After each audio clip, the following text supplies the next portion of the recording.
ಈಗೀಗೆಲ್ಲ ಹೊಸ ಕಾರ್ಗಳಲ್ಲಿ ಎಡಿಎಸ್ ಅನ್ನೋ ಒಂದು ಟೆಕ್ನಾಲಜಿ ಬಗ್ಗೆ ಸಿಕ್ಕಾಪಟ್ಟೆ ಮಾತುಕತೆ ನಡೀತಿದೆ ಅಲ್ವಾ?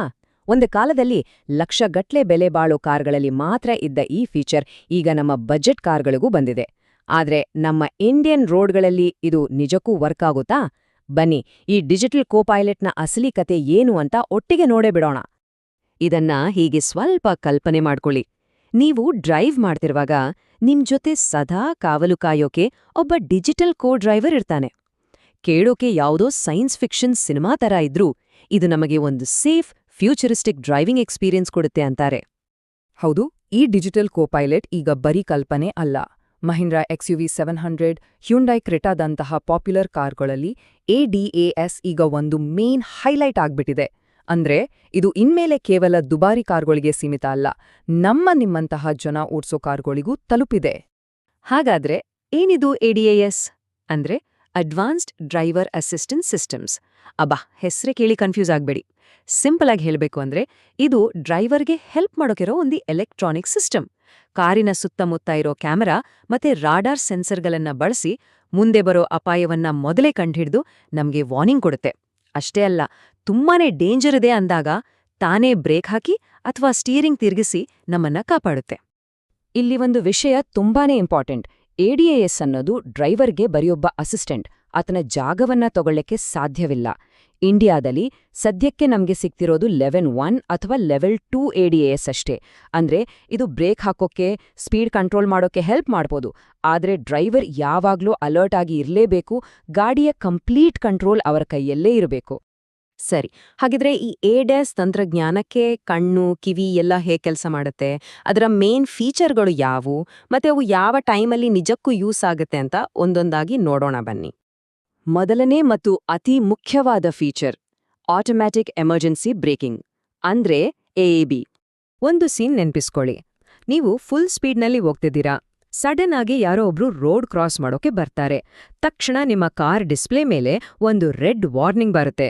ನೀವು ರಿಯಾಕ್ಟ್ ಮಾಡೋಕ್ಕೂ ಮುಂಚೆನೇ ಕಾರ್ ತಾನಾಗೇ ಎಮರ್ಜೆನ್ಸಿ ಬ್ರೇಕ್ ಹಾಕುತ್ತೆ. ಇದೇ AEB ಮಾಡೋ ಕೆಲ್ಸ. ಮುಂದೆ ಬರೋ ಗಾಡಿ ಅಥವಾ ಜನರನ್ನು ಗುರ್ತಿಸಿ ಆಕ್ಸಿಡೆಂಟ್ ಆಗೋದನ್ನ ತಪ್ಪಿಸುತ್ತೆ. ಈಗ ಮುಂದಿನ ಫೀಚರ್ಗೆ ಬರೋಣ. ಇದು ಹೈವೇಗಳಲ್ಲಿ ಓಡಿಸೋರಿಗೆ ತುಂಬಾನೇ ಇಷ್ಟ ಆಗುತ್ತೆ. ಅದೇ ಅಡ್ಯಾಪ್ಟಿವ್ ಕ್ರೂಸ್ ಕಂಟ್ರೋಲ್, ಅಂದ್ರೆ ACC.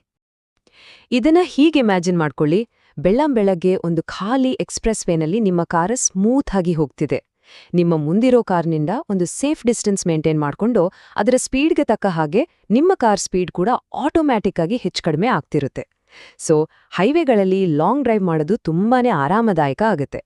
ಇವುಗಳ ಜೊತೆ ಇನ್ನೂ ಕೆಲವು ಇಂಪಾರ್ಟೆಂಟ್ ಫೀಚರ್ಸ್ಗಳಿವೆ. ಲೇನ್ ಕೀಪ್ ಅಸಿಸ್ಟ್ ಅಂತ.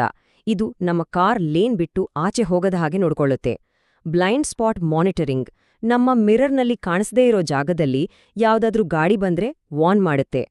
ಹೈ ಬೀಮ್ ಅಸಿಸ್ಟ್ ಅಂತೂ ಎದುರುಗಡೆಯಿಂದ ಗಾಡಿ ಬಂದಾಗ ಹೈ ಬೀಮ್ ಲೈಟನ್ನು ತಾನೇ ಡಿಮ್ ಮಾಡುತ್ತೆ. ಹಾಗೂ ಡ್ರೈವರ್ ಅಟೆನ್ಷನ್ ವಾರ್ನಿಂಗ್. ಡ್ರೈವರ್ ಸುಸ್ತಾಗಿದ್ರೆ ಸ್ವಲ್ಪ ರೆಸ್ಟ್ ಮಾಡಿ ಸಾರ್ ಅಂತ ಹೇಳುತ್ತೆ. ಈ ಎಲ್ಲ ಫೀಚರ್ಗಳ ಬಗ್ಗೆ ಕೇಳಕ್ಕೆ ತುಂಬಾನೇ ಅದ್ಭುತ ಅನ್ಸತ್ತೆ ಅಲ್ವಾ?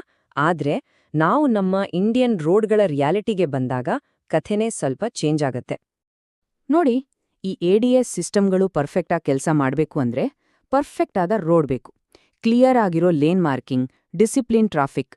ಆದ್ರೆ ನಮ್ಮ ರೋಡ್ಗಳಲ್ಲೇನಿದೆ, ಅಲ್ಲಲ್ಲಿ ಮಾಸಿ ಹೋದ ಲೇನ್ ಗುರ್ತು, ಎಲ್ಲೆಂದರಲ್ಲಿ ನುಗ್ಗೋ ಬೈಕ್ಗಳು, ಸಡನ್ ಆಗಿ ರೋಡ್ ಕ್ರಾಸ್ ಮಾಡೋ ಜನ, ಗುಂಡಿಗಳು, ಹಸುಗಳು, ಹೀಗೆ ಎಲ್ಲವೂ ಅಸ್ತವ್ಯಸ್ತ. ಇಂಥ ಕೆಟ್ಟ ಟ್ರಾಫಿಕ್ನಲ್ಲಿ ADAS ಸೆನ್ಸರ್ಗಳು ಕನ್ಫ್ಯೂಸ್ ಆಗೋದು ತುಂಬಾ ಸಹಜ. ಒಂದು ಉದಾಹರಣೆ ಹೇಳ್ತೀನಿ ಕೇಳಿ. ಈಗ ರೋಡ್ ಮೇಲೆ ಲೇನ್ ಮಾರ್ಕಿಂಗ್ ಸರಿಯಾಗಿ ಕಾಣಿಸ್ತಿಲ್ಲ ಅಂದ್ರೆ ಲೇನ್ ಕೀಪ್ ಅಸಿಸ್ಟ್ ಸರಿಯಾಗಿ ಕೆಲಸ ಮಾಡಲ್ಲ. ಅಷ್ಟೇ ಅಲ್ಲ, ನಾವು ಒಂದು ದೊಡ್ಡ ಗುಂಡಿ ತಪ್ಪಿಸೋಕೆ ಕಾರ್ ಸ್ವಲ್ಪ ಪಕ್ಕಕ್ಕೆ ತಗೊಂಡ್ರೆ ಈ ಸಿಸ್ಟಮ್ ಅಯ್ಯೋ ಲೇನ್ ಬಿಟ್ಟು ಹೋಗ್ತಿದ್ದೀರಾ ಅಂತ ಸ್ಟೀರಿಂಗ್ನ ವಾಪಸ್ ಲೇನ್ ಒಳಗೆ ಎಳೆಯೋಕೆ ಟ್ರೈ ಮಾಡಬಹುದು. ಇದು ಕೆಲವೊಮ್ಮೆ ಕಿರಿಕಿರಿ ಅನ್ನಿಸ್ಬಹುದು. ಹಾಗಾದ್ರೆ ADAS ಇಂದ ಪ್ರಯೋಜನನೇ ಇಲ್ವಾ? ಖಂಡಿತ ಇದೆ. ಚಾಲೆಂಜ್ಗಳು ಎಷ್ಟೇ ಇದ್ರೂ ನಮ್ಮ ಇಂಡಿಯನ್ ರೋಡ್ಗಳಲ್ಲೂ ನಿಜವಾಗ್ಲೂ ನಮ್ಮ ಜೀವ ಉಳಿಸಬಲ್ಲ ಕೆಲವು ಫೀಚರ್ಗಳು ಇದರಲ್ಲಿವೆ. ಮೊದಲನೆಯದಾಗಿ ಆಟೋಮ್ಯಾಟಿಕ್ ಎಮರ್ಜೆನ್ಸಿ ಬ್ರೇಕಿಂಗ್. ಸಿಟಿ ಟ್ರಾಫಿಕ್ನಲ್ಲಿ ನಮ್ಮ ಗಮನ ಎಲ್ಲೋ ಇದ್ದಾಗ ಮುಂದಿನ ಗಾಡಿ ಸಡನ್ ಬ್ರೇಕ್ ಹಾಕಿದ್ರೆ ಇದು ಆಕ್ಸಿಡೆಂಟ್ ತಪ್ಪಿಸೋ ಲೈಫ್ ಸೇವರ್. ಎರಡನೆಯದು ಬ್ಲೈಂಡ್ ಸ್ಪಾಟ್ ಮಾನಿಟರಿಂಗ್. ಹೈವೇಯಲ್ಲಿ ಲೇನ್ ಚೇಂಜ್ ಮಾಡೋವಾಗ ಇದು ತುಂಬಾ ಹೆಲ್ಪ್ ಆಗತ್ತೆ. ಮೂರನೆಯದು rear cross traffic alert. Mall ಅಥವಾ ಪಾರ್ಕಿಂಗ್ ಲಾಟ್ನಲ್ಲಿ ರಿವರ್ಸ್ ತಗೋವಾಗ ಹಿಂದೆ ಬರೋ ಗಾಡಿಗಳ ಬಗ್ಗೆ ವಾರ್ನ್ ಮಾಡುತ್ತೆ. ಕೊನೆಯದಾಗಿ driver attention warning. Long drive ಮಾಡೋವಾಗ ಇದು ಒಂದು ಅದ್ಭುತ ಸೇಫ್ಟಿ ನೆಟ್. ಓಕೆ, ಇಷ್ಟೆಲ್ಲ ತಿಳ್ಕೊಂಡ್ಮೇಲೆ ಕೊನೆ ಪ್ರಶ್ನೆ. ಹಾಗಾದ್ರೆ ಏಡಾಸ್ ಇರೋ ಕಾರ್ ತಗೋಬೇಕಾ? ಈ ಉತ್ತರ ನಿಮ್ಮ ಡ್ರೈವಿಂಗ್ ಸ್ಟೈಲ್ ಮೇಲೆ ಡಿಪೆಂಡ್ ಆಗುತ್ತೆ. ನೀವೇನಾದ್ರೂ ಜಾಸ್ತಿ ಹೈವೇ ಅಥವಾ ಎಕ್ಸ್‌ಪ್ರೆಸ್ ವೇಗಳಲ್ಲಿ ಓಡಿಸೋರಾದ್ರೆ ಎಡಾಸ್ ನಿಮ್ಗೊಂದು ವರದಾನನೇ ಸರಿ. ಅಲ್ಲಿ adaptive cruise control, lane keep assist ತರಹದ ಫೀಚರ್ಗಳು ಸೂಪರಾಗಿ ಕೆಲಸ ಮಾಡುತ್ತವೆ. ಆದರೆ ನಿಮ್ಮ ಓಡಾಟ ಜಾಸ್ತಿ ಸಿಟಿ ಒಳಗೆ ಇದ್ರೆ ಕೆಲವು ಫೀಚರ್ಗಳು ನಿಮ್ಗೆ ಕಿರಿಕಿರಿ ಕೊಡಬಹುದು.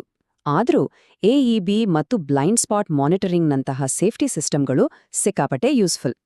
ಸೊ ಫೈನಲ್ ಡಿಸಿಷನ್ ನಿಮ್ದೇ. ನಿಮ್ಮ ಡ್ರೈವಿಂಗ್ ಸ್ಟೈಲ್, ನಿಮ್ಮ ಪ್ರಯಾರಿಟೀಸ್ ಮೇಲೆ ಎಲ್ಲವೂ ನಿಂತಿದೆ. ಹೆಚ್ಚು ದುಡ್ಡು ಕೊಟ್ಟು ಈ ಟೆಕ್ನಾಲಜಿ ತಗೋಬೇಕಾ ಬ್ಯಾಡ್ವಾ ಅನ್ನೋದು ಪೂರ್ತಿಯಾಗಿ ನಿಮ್ಮ ವೈಯಕ್ತಿಕ ಆಯ್ಕೆ. ಕೊನೆಯದಾಗಿ ಒಂದು ಮಾತು ನೆನ್ಪಿಡಿ. ಟೆಕ್ನಾಲಜಿ ಎಷ್ಟೇ ಮುಂದೆ ಹೋದ್ರೂ ಡ್ರೈವರ್ನ ಸ್ವಂತ ಜಾಗರೂಕತೆಗಿಂತ ದೊಡ್ಡ ಸೇಫ್ಟಿ ಫೀಚರ್ ಇನ್ನೊಂದಿದೆಯಾ? ಟೆಕ್ನಾಲಜಿ ಬರೀ ಒಂದು ಹೆಲ್ಪಿಂಗ್ ಹ್ಯಾಂಡ್ ಅಷ್ಟೇ. ಅಲ್ಟಿಮೇಟ್ ಜವಾಬ್ದಾರಿ ಯಾವಾಗ್ಲೂ ಡ್ರೈವರ್ ಸೀಟಲ್ಲಿ ಕೂತೋರ್ದೆ.